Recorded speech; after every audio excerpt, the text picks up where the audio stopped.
Welcome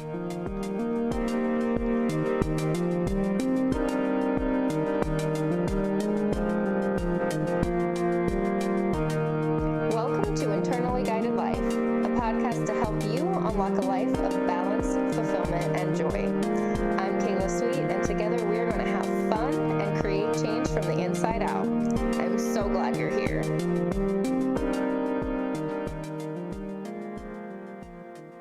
Hello, my friends. Welcome back. We are in for a special treat today. We are going to be talking with a guest who works in a very similar space as I do. So we both work in the burnout space and the self-care and wellness space. But our guest today brings a really special approach and has a phenomenal story that's going to deepen and enrich the places we've already gone with this topic. So I cannot wait to just see what unfolds today. Our guest is Heather Stewart, and she is a woman of many hats. She wears many, just like I do, so we can relate on that as well. She is a transformation facilitator, she's a coach, she's a speaker, she's a podcaster, and she has created something called the Thriving Life Method. Did I get that right? You Yeah. did. And we're going to talk a little bit about that today as well. So with that, welcome, Heather. Thanks, Kayla. I love hearing how people introduce me because it's always different. And it's so funny because you, when you introduce yourself, you're always so reserved, right? You're like, oh, yeah, yeah, it's just me. But thank you for the fabulous introduction. Yes, I'm so excited to have this conversation with you. Uh, our first connection point we should have recorded because there was a lot of magic happening. So Yeah. we made sure the record button was on, and today we would get to share all of the good stuff. But before I get too excited and start just talking about all of the things I want to share with the audience today, let's pause for a second and tell everybody who you are, what you do, in your words, and a little bit of your story. Sure. How long have we got? No, I'm As kidding. long as it takes. So, yes, I know.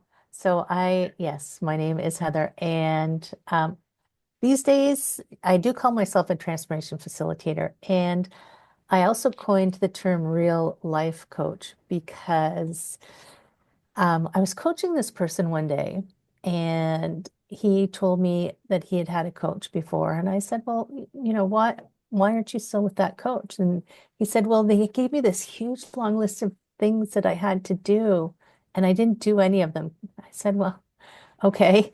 So the solutions, first of all, I would never tell someone what to do, but the solutions that we come up with when I'm helping people have to fit their real life. So I'm like, okay, it has to be real life coaching, what are people dealing with and what can they fit in?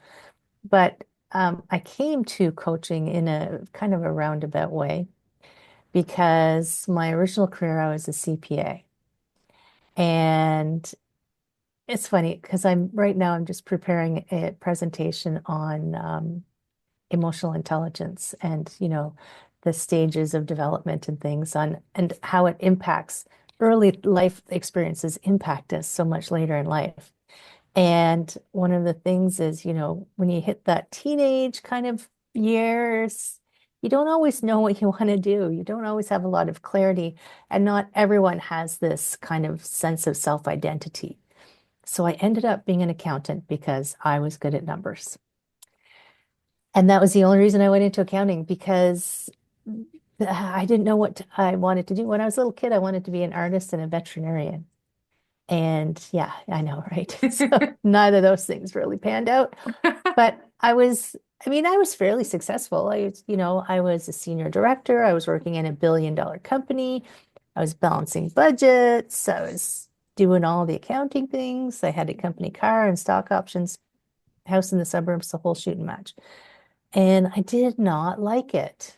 And I liked the people that I worked with. But as a career, I don't think I told you this. I got moved every couple of years because I would get bored.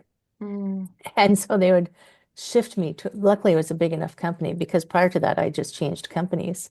They were shifting me around because I would get bored. And I was coming to, I was, okay, let's pause. I had started to practice yoga for stress relief.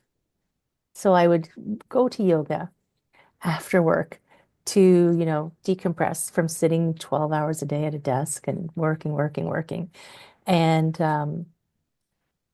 one day I was rushed. Did I tell you this? I was trying to remember all the things we talked about because we talked about We so talked much, about so much. right? I was rushing to go to yoga because I'm like, I've got to get to yoga. I've got to go and relax. And there was a pedestrian in front of me. And I was like, what the is this person doing? They must be crazy. And when I looked up, my light was red. And I I had that big, oh my gosh, I'm so not aware of anything that's happening. I'm driving through a red light. I almost hit a pedestrian, and there's cars in either direction who are trying to, they have a green light. And when I got to the yoga studio, everybody lived, no one was injured. When I got to the yoga studio, my yoga teacher just went, "Hmm, that's interesting." Like she just, you're what, tell me what this means. She goes, oh, no, that's so interesting, isn't it? And she just lets you sit with it.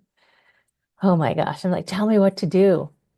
And that's the thing, right? We're brought up in this tell me what to do world in Hmm. school, everywhere, until you hit a certain age when people say, what do you want to do? And they haven't trained you how to be that person, that independent person. I mean, some people have been, but it was slowly dawning on me that this was not my place, um, rushing to de-stress, like that's Right. so does not align. You know? Sitting 12 hours a day and a project that when it finally came to it, there was a project I was working on and it was a special project and then it was going to be just become part of the norm. I was amalgamating divisions and they were going to have a controller and it was probably going to be me, which meant another promotion and more responsibility and more money, but it also meant more of my life. Mm. And I just decided, and people would think it was crazy because when I do a lot of my thinking, it's like internal. So when I take an action, people think, "Oh my God, where did that come from? It's out of the blue." But it actually, I I seem spontaneous, and I am a little spontaneous, but I did think it through. And at the end of the at the end of this project, I just went to my boss and said that I was quitting. So I quit my job as a CPA. I gave back the company car. I sold my house. I got divorced, and I went to India. Because I needed space to be able to think away from everything and to be able to get some real clarity on what do I want. And I wanted, because I'd been practicing yoga a lot, I wanted to go to India and look around. Like, it's kind of cool. Like, let's go Yeah. see it. And yeah, I was just like, I went into wellness. I started teaching yoga. I became a personal trainer. I went back to school for 2 years and became a massage therapist, which I did for 14 years. So I'm pretty far past that big decision at this point, which is why I look back now and go, wow, that was that was a crazy decision, Heather. But I would not have changed it. I mean, it was it was something I needed to do. And now, I mean, I've retired from massage therapy. I had a stroke in 2021, which kind of slowed me down again a little bit. Like physically, I just wanted to pay more attention to myself, which is where the Back to Me podcast came from, which is my podcast.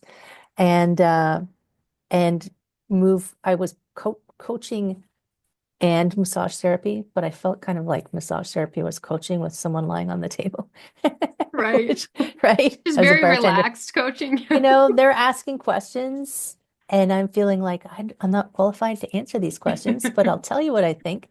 So I just went full time into coaching, and I like when you hit something that you know is right, you're just like, yeah, this is it. This is where I'm supposed to be. my program, the Thriving Life Method. I've got a trademark on it. I've written a chapter in a book now. I'm in my fourth season of podcasting. I'm coaching. I'm like, this, I never would have worked like this or been this excited about accounting.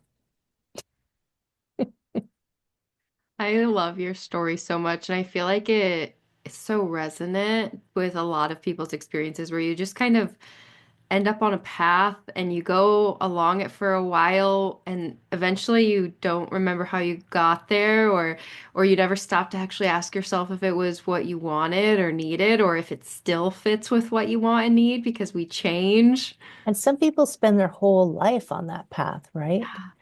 And when they get to the end, they go, oh, actually, that's not what I wanted. Like even like I decided to switch. I was in my late 30s when I said, this is it, and I'm done. And I have a friend who it was 50 when she finally decided, I don't want to do this anymore. I want to go be a rock singer.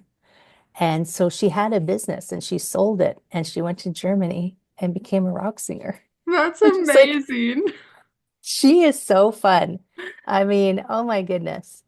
And she still sings now. Like she's back in Canada, but I'm in Canada. She's got another band now that she just started singing with, and she's super excited. I'm like, you are a rock star. And now she's 63, I think. I'm like, you go, girl. That is an amazing story. I love that. I mean, and it's true though, like we can decide to change our life at any point and do the thing we wanted to do and we can change our minds a lot. I've got to even I'm 33. So in my 33 years, I feel like I've already had several major career and professional trajectory shifts. And I've loved every single one of them. Like I just allow myself to follow my curiosity, but that's not how everybody lives. And sometimes I wonder if it's like there's a fear of what if it doesn't work out? And or there's also sometimes a fear of what if it does work out? Yeah. You know?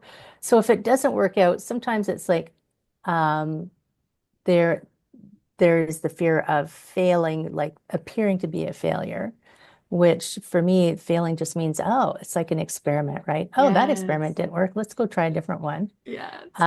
But also, like, there is the financial concern that people have, especially these days. People are a little more focused on that. I mean, I feel like they always are, but for some reason, this one feels more intense than other ones in the past.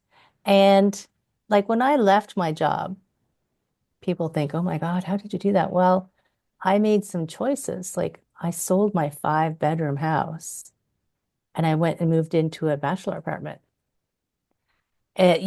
I got rid of all of the stuff, all of the stuff. I'm like, I don't need all this stuff. I was listening, I don't know if you know who Ram Dass is. Do you know? Yes. I Yes. love Ram Dass. One of his quotes is like, all humans really require is food, shelter, and companionship, and all the rest of it just adds complications. Yeah.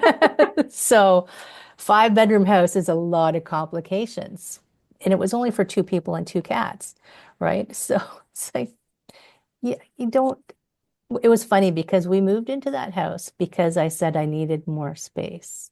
But what Mm, I didn't realize was the space wasn't a physical space, it was like a mental space that I needed mm, because I was just starting to get into that mindfulness area and understanding what was happening. So, understanding what was happening for me and what I needed to feel happy and joyful and fulfilled and passionate and all of the things that we strive for. And sometimes we work really hard for these, and you don't actually have to work for them. You can have them.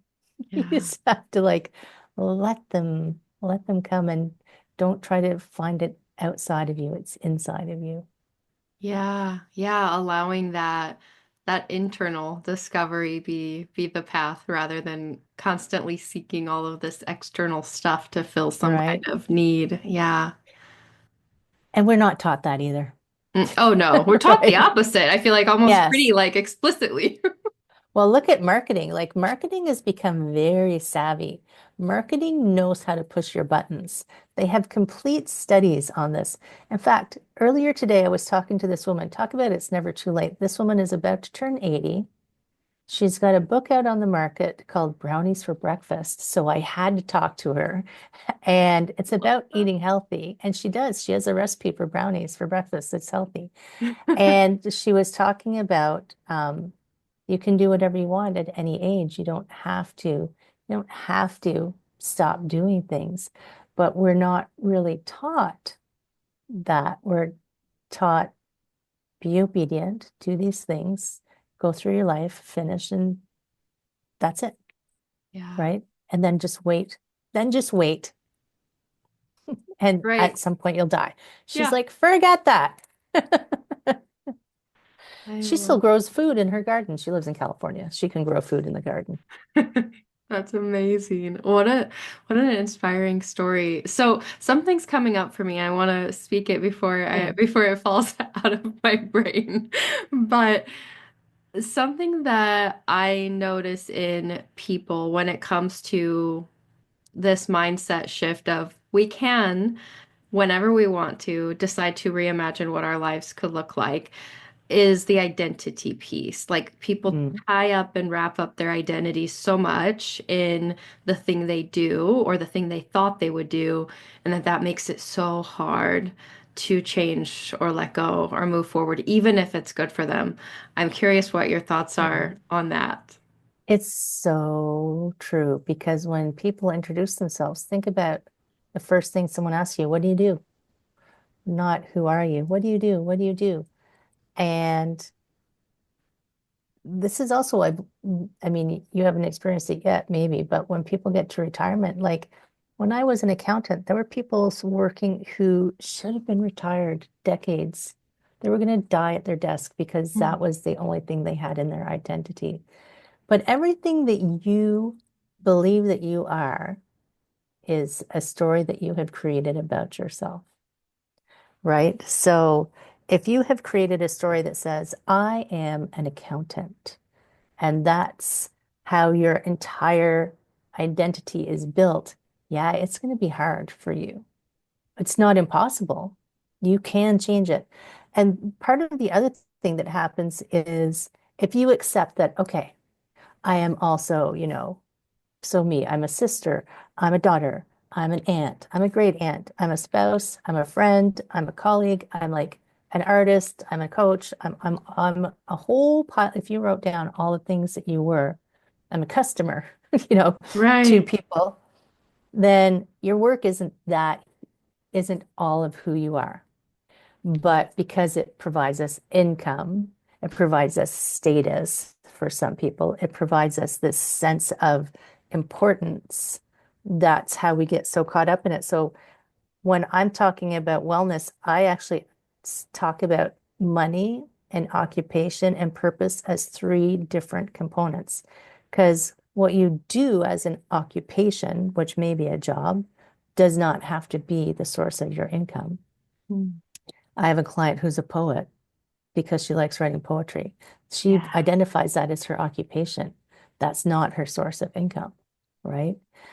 It is her source of passion, which is why she loves doing it. But if you can untangle those things, the other challenge that happens is not just your identity of you personally, but your community that you have around you, which is another component of your wellness, is used to you being in a certain way. So I was Heather the accountant. And strangely enough, I'll tell you this, I was party girl on the weekends. Accountant during the week, party girl on the weekends. And there's a story behind that. But the those people that are around you, there's an unwritten agreement that I'm like this and you're like this. And if you start to change, then they feel unbalanced because something's changing and they may not want to change because if you're changing, that means the relationship has to change and they might have to look at themselves and they might have to change. I mean, an easy example is weight loss. Like they'll tell you this in any weight loss class you ever go to. When you start losing weight, people will not intentionally, but subconsciously perhaps sabotage you because they want you to stay how you are. They like you how you are. Mm. But even when so there's that. And when I left, one of the examples that I had of this was kind of funny. So I was married at the time to a frat boy, and frat boys are never not frat boys. I'm just going to warn you that up front. They're frat boys their whole life. And so weekends, you hung out with all the frat brothers. And at one point, I decided I wanted to run a marathon. So I stopped drinking. I just said, I'm not going to drink for the 3 months I'm training for the marathon. And someone said, and we had people over one night, and somebody said to me, when are you going to start drinking again? You were way more fun before. So, right? So they wanted me to be that way that I always was, and I wanted to be something different. Mm. And that was like long before I realized that I was going to actually change who I was in a bigger way.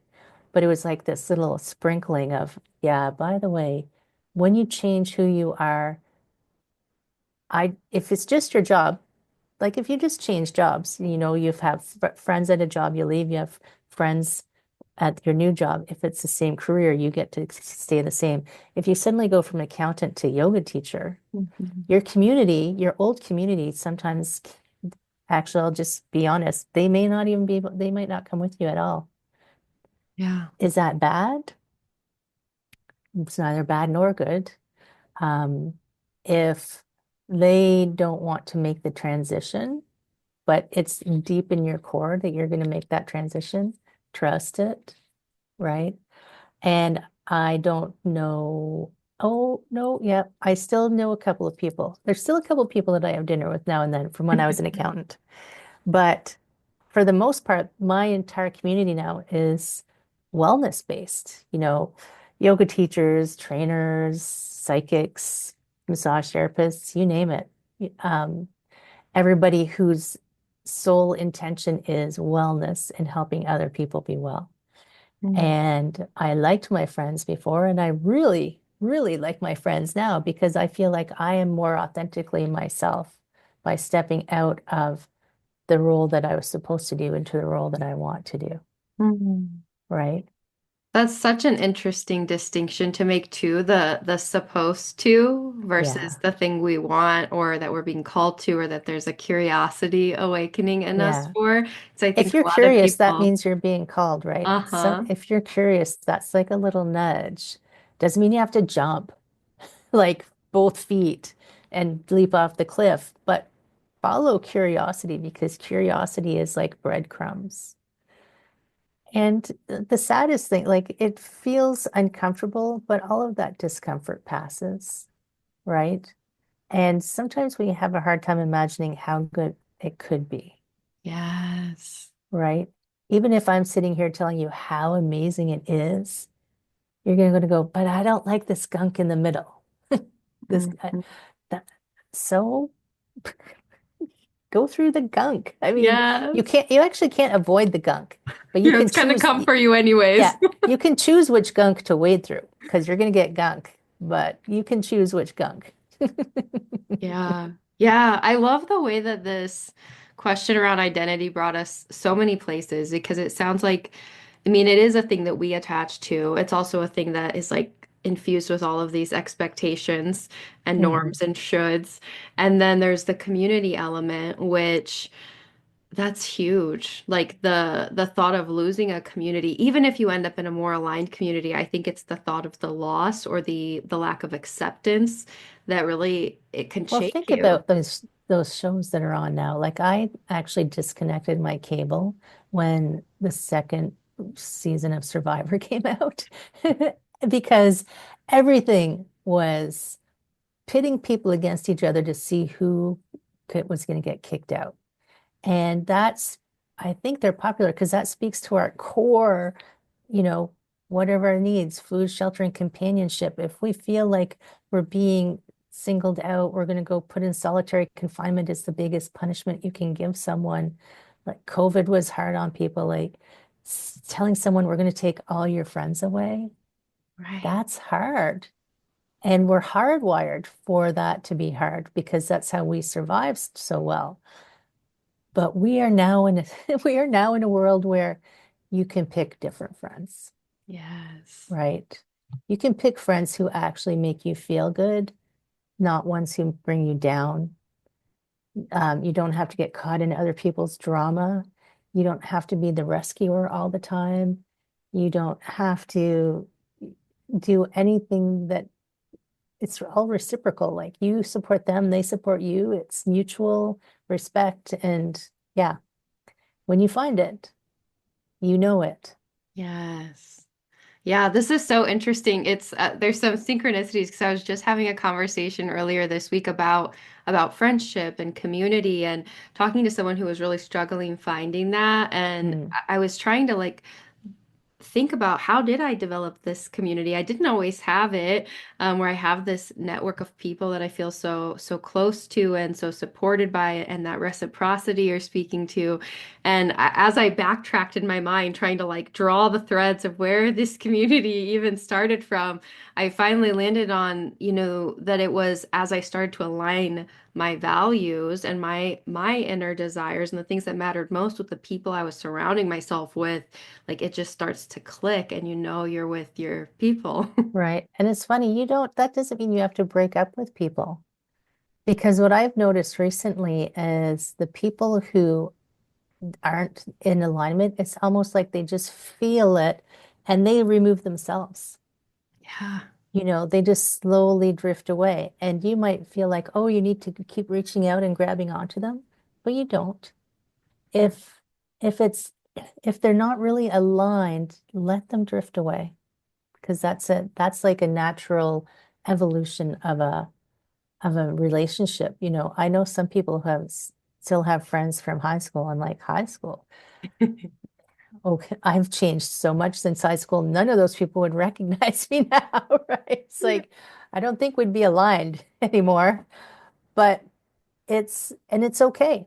I mean, some people are here for short periods of time to teach you something or to experience something. Some people are here for longer, and that's not really up to you. And you don't have to prolong it if it's run its course, Yeah. Yeah. right? What I love this like natural way of speaking to like non-attachment and Mm. non-clinging that you have about you. Like I just keep sensing it with the career, with the community, like just allowing things to be as they are and not forcing or clinging or That's my striving. my secret Buddhist teachings sliding in Yeah. there. Yes, I love it. I've got a lot of tools. Like I have done so much personal development over the past like 25 years even that I don't even think I could list it all. And I don't even know the sources of sometimes anymore where this comes from. But I hear myself talking, I go, wow. That's really cool, Heather. You Yeah, know? it's all just showing up. Yeah. It comes out right when you need it. Yes, yes. Okay, so I want to orient us a little bit because I really want to talk about your thriving life method. We talked a little bit about this when we talked earlier. And I just think the different elements that you incorporate into this are Mhm. so holistic. So speak to us kind of in generalities first, and then as you speak, I might pull out some Yeah. specifics. Feel free to jump in. Okay. So I'll say that it was informed a little bit by two things. It was informed a little bit by when you're working in a corporate life and you go to the bookstore and there's shelves and shelves of how to achieve work-life balance. Like I did it all. I just like, I'm gonna make this work-life balance thing happen. And it doesn't. So just stop buying those books and those courses. You can't do it. And I'll expand on that a little bit, but in a second. And then the second thing was I had a stroke in 2021. Mm. So I was still working as a massage therapist. I was still teaching yoga. I also teach this yoga Tai Chi fusion class that I love. Oh, that sounds Yes, magical. it's so good. It's so good. And I was business coaching. So I had started originally doing some business coaching because I had this business background, and all these holistic health and wellness people don't know how to run a business. and they would come and ask me questions. So I just started coaching them because they didn't know how to structure their business. They didn't know what it meant when the government sent them a letter. They would get all stressed out. I'm like, they're just saying thank you for submitting your forms. Like, so, it was just like this kind of ingrained fear of the IRS or something, they were afraid of it. So I was doing this business coaching, and in 2021, Halloween, I had a stroke and I was in the hospital and 3 days in the emergency room because there was no beds in the ward and nobody could visit me because it was COVID. No one was allowed to come and visit anybody. It's just sick people in the emergency room. And I was in a little cubicle on a cot behind a curtain, just kind of hanging out. And I couldn't use my phone. So if these days, the normal thing for people to do when something's uncomfortable, they pull out their phone and they start scrolling. And I couldn't because I was cross-eyed and I couldn't put on my glasses. It would have made me barf. But so I'm lying there going, okay, so I'm the healthiest person I know. The stroke was not caused by a health issue. It was caused by like an injury in my neck. And the doctors are taking care of that. Okay, check. So why am I here? I'm kind of sent this message out to the universe. Why am I here? What did you want? You know, how long are you going to keep me here? So I had a 3 day silent retreat. And I realized that the things that were unfolding around me um, were the pieces of a life that was harmonized. So instead of trying to balance things, now I try to harmonize. So physically, so I talk about six, let me see, oh, I have six components. So I counting How on my many fingers? fingers. Yeah. How many fingers is that? It spells the word become. So physical, B is become. The B in become is your body. It's your physical health. So I had been taking good physical care of my body. So I knew I was healthy. In fact, my neurologists, I saw 7 different neurology residents in the time that I was there because I was in a teaching hospital. Oh my goodness. They all thought I was so interesting. But my neurologist said that there was a blood clot in my neck. He said it could have been there for quite some time, but because your blood vessels are so healthy, you wouldn't have noticed a decreased blood flow to your brain. I'm like, wow, check. Heather's healthy. Okay. That was the only thing was this blood clot in my neck had gone to my brain and given me a stroke. I'm like, okay, so physically I'm healthy. The E is for your emotional health. I could have looked at this and gone, oh my God, what's Mhm. happening? And freaked out. Yeah. And it is a bit scary because when you break an arm, you can go, oh, look, my arm is broken. You can see what the injury is. You understand the structure. You understand how it's going to heal. Your brain is this black box. Like I couldn't feel anything wrong with it. I just knew some stuff was acting a bit funny. But emotionally, my emotional reaction was, holy moly. First, I didn't believe them. Holy moly, are you sure about that? Let me see the scans. I don't believe you. And then it was, wow. Okay. But I didn't get upset. And I don't think I didn't even let myself get scared. Like a couple times, you feel that fear of trying to go, uh-oh, uh-oh. I'm like, no, fine, you're fine. And I would just kind of, this is where a meditation practice can help you. I just kind of went, I recognize you fear. It's fine. I'll be fine. And I stayed in this, like, I'm going to stay positive and I'm going to engage with what's going on around me and pay attention and be curious, Mm. which is another place curiosity can come in. It doesn't always have to be in your career, it can be in a situation. So emotionally, even though I'm in the hospital and there's weird stuff going on, I'm like, I'm okay. The C is community, which we've talked about a little bit. So the community that I had around me and I had built around me was so supportive. And if I think about an older community, yes, they might have said, "Oh, we're thinking about you," and then gone back to work. But one of my friends phoned everybody that we knew, and she told them I couldn't use my phone, like I couldn't see properly. So they all sent me voice messages letting me know that, and they were sending me funny things to listen to. They were all sending me these messages. And my clients, I was like messaging them like with one eyeball because I couldn't see straight telling them, I'm in the hospital, I've had a stroke, I'll get back to you. They're like, oh my gosh, don't worry about it. Like, all of the people that I had around me were just like coming in to help me. Oh, is your occupation. So my occupation was being impacted because I was still a massage therapist. So my money, OM, was also being impacted. But because everything else was working very well, these were in a place where they could hit a little bump in the road and it wasn't going to be like the a huge detriment to me personally. Where, there's some people like they talk about people living paycheck to paycheck. If you lose your job or if you have an unexpected expense, that can set you so far back. Yeah. But I had created kind of my little life where my occupation, yes, I had to pause my massage for a little bit, but my clients were all like, let us know. One of the ladies actually said, can I buy three massages in advance?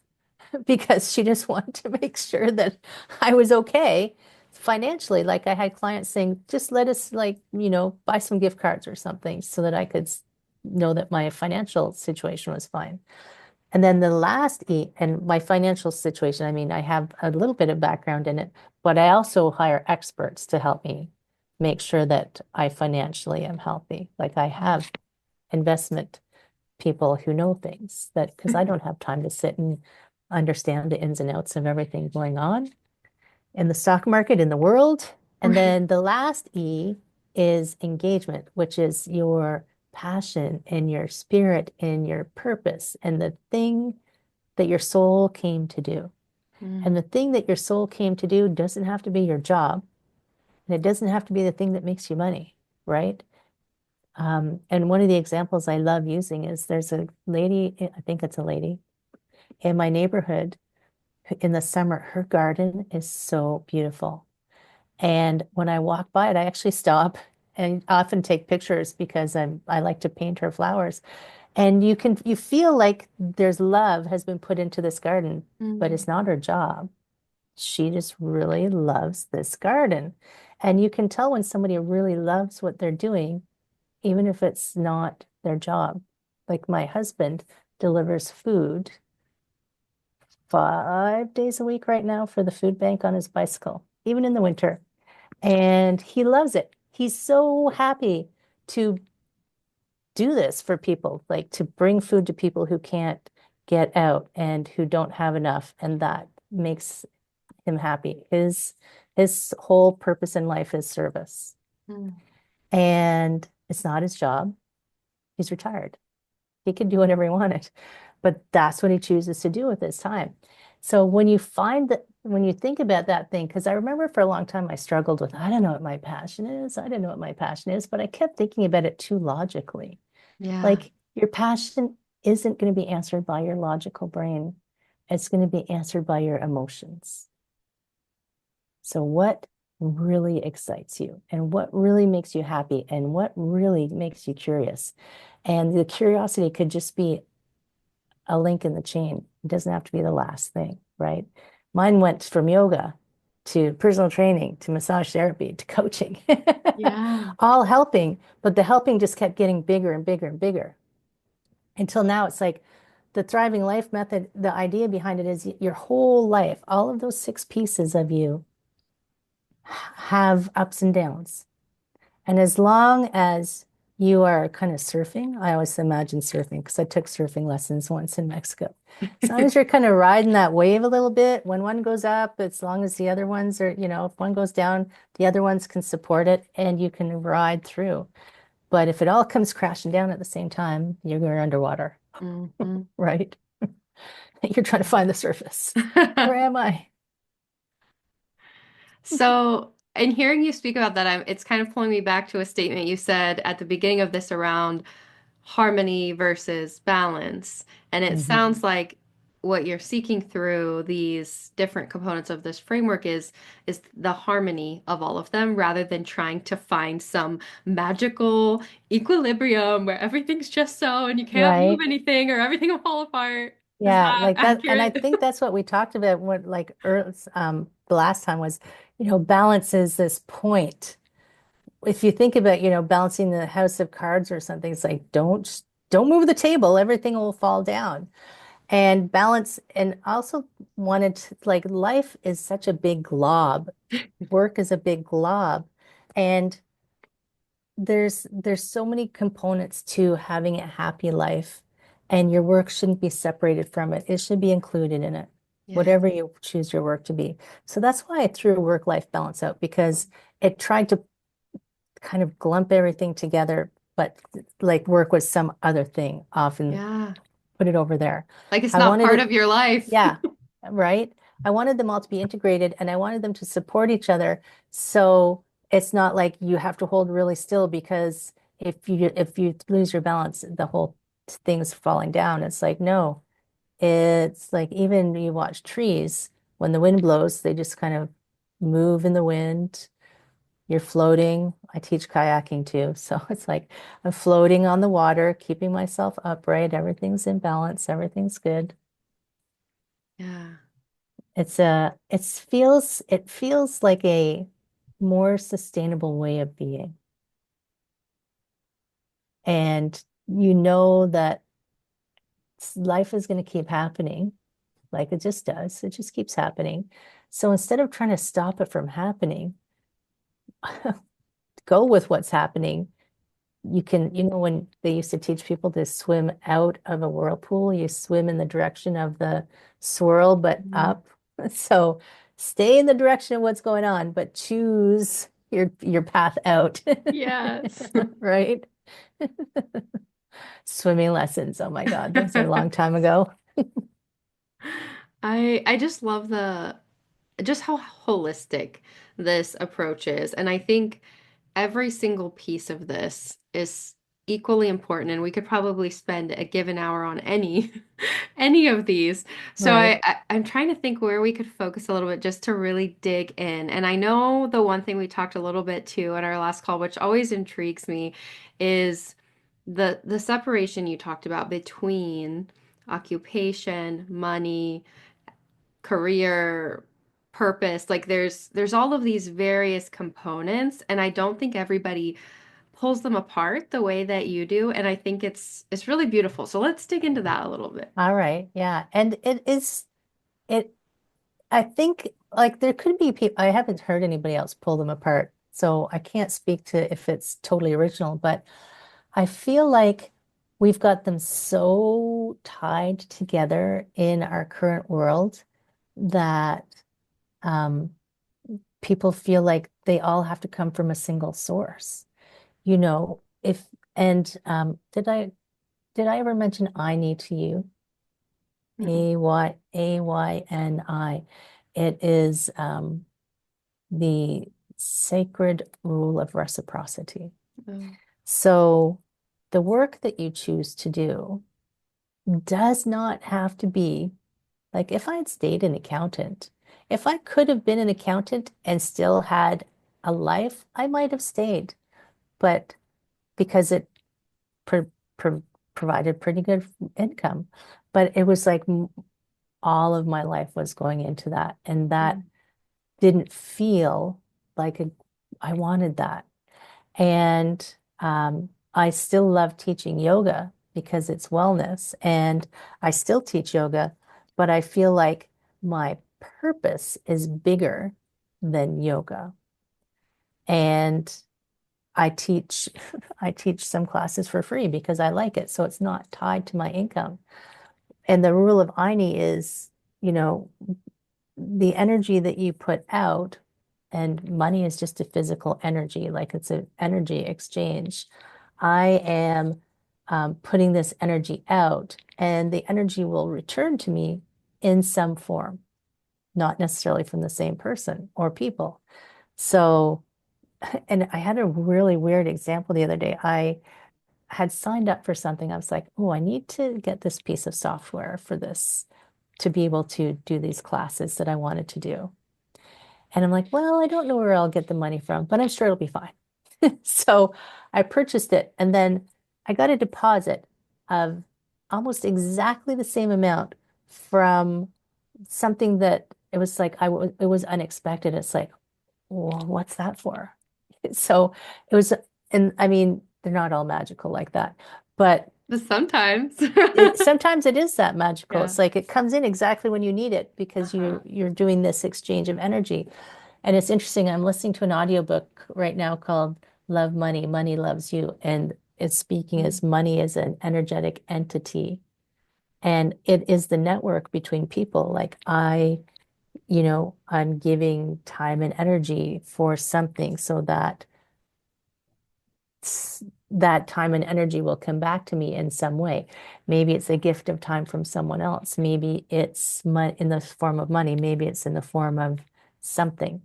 But uh, I like to untangle money from your occupation because your occupation is it's so 3D. It's like we're trained. You're going to grow up. You're going to get a job. You're going to get a career, and you're going to retire, and then you'll die. Uh-huh. And right? But like right now, one of my occupations is painting because I'm not good at having only one occupation. Me neither. And yeah, right. And is it a source of my money? Not really. Not really. But will I like I don't judge it for that. I don't say that it's the wrong occupation because of that. It is part of what I really like doing and it makes me happy. So that's one of my passions. And then my purpose is teaching. And my purpose in teaching is sometimes my teaching is revenue generating. So when you find that alignment of it's your job and it makes you money and you love doing it, like that's ikigai. Trifecta. Yeah. Isn't that ikigag with I can't speak Japanese. Ikagi, I think I that's what don't it's know called. how it's pronounced. I can see it. Yeah. Yeah. And people need it. You need all Yeah. those pieces. And you may reach that point, but I feel like sometimes people are trying to get that on their first try. Mm, I'm going to do this, and it's going to be perfect, and I'm going to make money from it, and I'm going to love it forever and ever. Amen. I'm like, okay, right. wait. Nothing is forever and ever. Amen, except energy. So don't put that pressure on what you love doing to make money necessarily, to be your sole source of income, to be perfect forever and ever. Allow you the evolution of, I'm going to try this right now.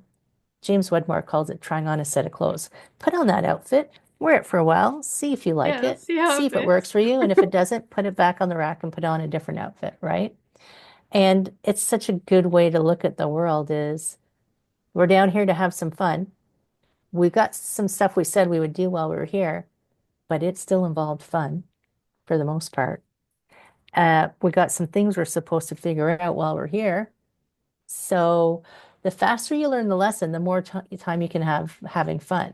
If you keep repeating the same thing over and over and over and being stuck in the story that my job and my money and my passion all have to be perfect from the get-go, then you're just gonna keep sticking, Mhm. sticking, sticking. And then you're gonna be bummed out, which is not fun. I Yeah, mean, it's it's one so of the things we've got to draining. learn, but Yeah. Yeah, but we can learn it rather than getting stuck in it, right? Like it's yes. okay to have the lesson, but then what do you do? Do you stay stuck or do you Yeah. And I don't decide? want people not to feel the feels. Like we came to feel all the feels, good, the Uh-huh. bad, and the ugly, but you don't have to stay in them. You Yeah. can go, oh, that's what that feels like. Ew. It's like when you break your arm. Okay, I've learned that lesson. I'm good. I'm not going to break my Yeah, arm gonna be a again. little more Right. careful now. Yeah. I learned that one. Check that off my to-do list. Yeah. But relationships, you'll see people do the same relationships over and over and over and over. And then you can't figure out why they're not happy. I'm like, well, you're not learning your lesson because you keep doing it again. Hmm. And sometimes it's okay, 100% it's easier to see from the outside. Yeah. 100%. That's why there's coaches, right? Yep. That's why I have my coach who's like, Heather, you're doing that. I'm like, I am. We all need those mirrors in I our know. lives. So true. Yes. So true. I mean, my coach is awesome. So kind and gentle. But it's just like I'm doing what? That's the power of the coaching relationship, though. I think everybody needs everybody needs a coach. We all need a They coach, do. a therapist, a mentor, like whoever you can get support from and reflection from and different perspectives to help us. And yeah, there's just so much power in not trying to do this work in isolation. Well, and I think it's super important that the person you choose, because there's different, like you said, you can have mentors, coaches, even friends, but Mhm. one of the big criteria for me is I don't want them to put their agenda into, and I don't want to put my agenda into someone else's life. And sometimes friends, even with the best of intentions, Yeah. can't help it, right? We And talked about family how too. Yep. family, oh my God, they're the worst. Yeah. Right? Because they know all of your buttons. They know how to manipulate you. Even if they want it the best for you, what they think is the best for you, only you can know what is the best for you. Yeah. Which is also why I say I would never make decisions for someone. I'll talk it through with them. We'll talk about what would happen if, what would this be like? Do we want to try it on for a little while? Is it going to be hard? What happens when it's hard? What will we do?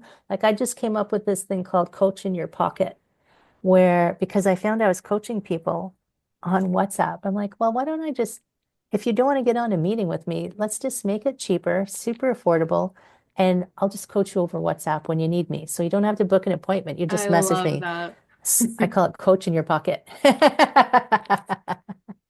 That's And it's amazing. interesting how effective it can be Yeah. because, you're thinking, why would texting back and forth work? I mean, sometimes I'll voice if it's too long to type. But I was helping someone through something recently and she just went, oh my God, my brain just blew up. I said, okay, check. Yeah, we're going Now in the go. right direction. Now let's keep going. Yeah, well, that's the beauty of coaching, right? It's like it's the power of being present and asking questions that allow people to know themselves better. It's never about the coach. Like No, they're no. just a mirror and usually a good question asker. Right? Yeah. And that's why it's like I've had therapists who've helped me. My family, I won't ask advice from. Yeah, I same. sometimes will mention things to my husband, and then I'll go and do what I want to do. That also sounds very similar. How you can resonate Right? with that. Yeah.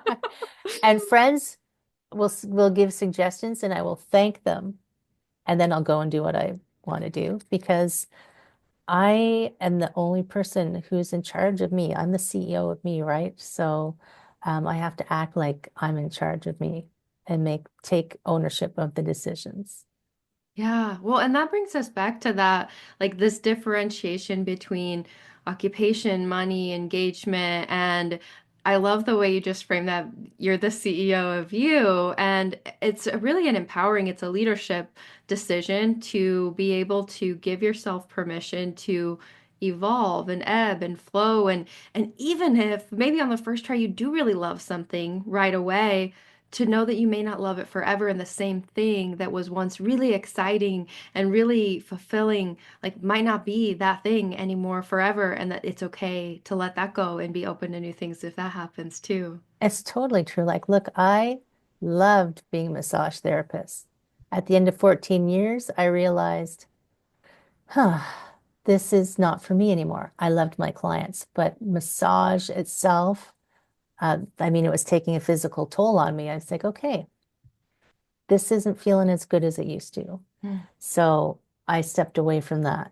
And even so, I guided kayak trips for 11 years. Last year was my last season. And I just knew at the end of that season, I said, I still love kayaking, but guiding trips is, yeah, I'm not doing it anymore. I'm done. I'm done. It only took Run me its two course. yeah, it only took me two marathons to decide I was done running marathons. I'm like, I crossed the finish line at Chicago and I went, I'm done. I admire that. I've only run as far as a 5K because it's so hard on my knees. Yeah, if it's hard on your knees, then don't do it, right? Because there's some people who just are natural runners. Uh-huh. It could be the massage therapist side of me is turning on. Could be strength imbalances. Like, doesn't mean you can't run. but you would want to have a coach, Yeah, a I need running a running coach to coach. help you. Yes. Oh my gosh. This has been so beautiful. Before we wrap up, are there Mhm. any like tips, tricks, suggestions, mindset shifts, just any wisdom you want to share to help people as they're trying to think of their life through this holistic, harmonious rhythm of these various components? I would say, don't overthink it. Don't get yourself all tied up in bunches about whether you're doing something right or wrong, because there's no right or wrong. What I would suggest is I like to tell my clients to daydream 5 minutes a day at least. Just I sit love that. because your thinking brain can't come up with creativity.